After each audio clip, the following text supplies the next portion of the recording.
guys, I will teach you how to make siomai. These are our ingredients. For curing mix, this is refined salt, 1 tablespoon. And for curing salt 1/2 teaspoon. Phosphate, 1 teaspoon. Chilled water. And dissolve it to water. And for extender, textured vegetable protein, 1/4 cup. Carrageenan, 1/2 teaspoon.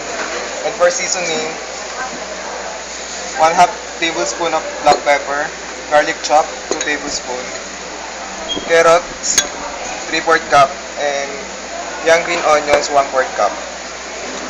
Egg, medium size, 2 pieces, and cheese grated, 1/2 cup, and 2 tablespoon of sesame oil. And for last is MSG.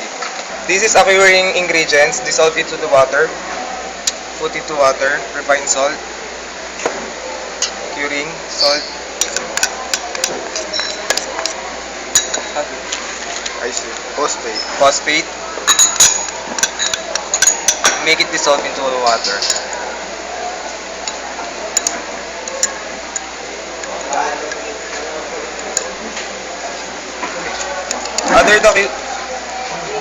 The curing mix is put into the pork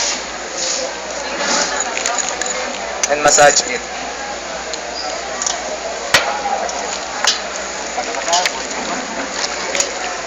Make sure you wash your hands. Gugas ako. Wash ka na mobile. Mix nyo na ito. Post mo na. For extender, add the TBP and Carrageenan. Mama, ayaw po nila ako turuan. Pero ako lang sa tubig. 1/4 cup. 1/4 sa 1/2. Massage it. Dali mo rin.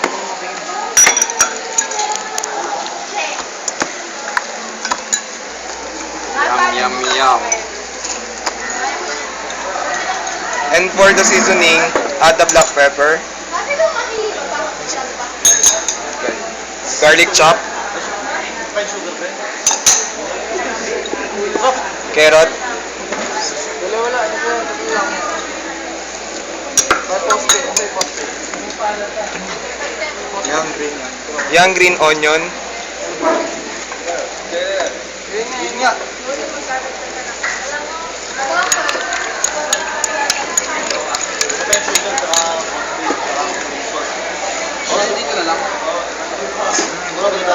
and 2 pieces of egg.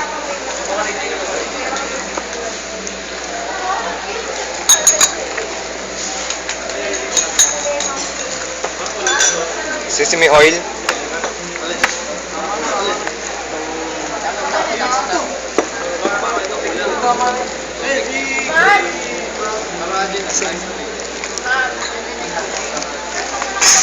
MSG,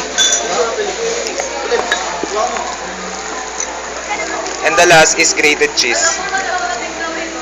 Yum. Massage it all the ingredients to the meat. Moment. Dito pala. Yung kamay din.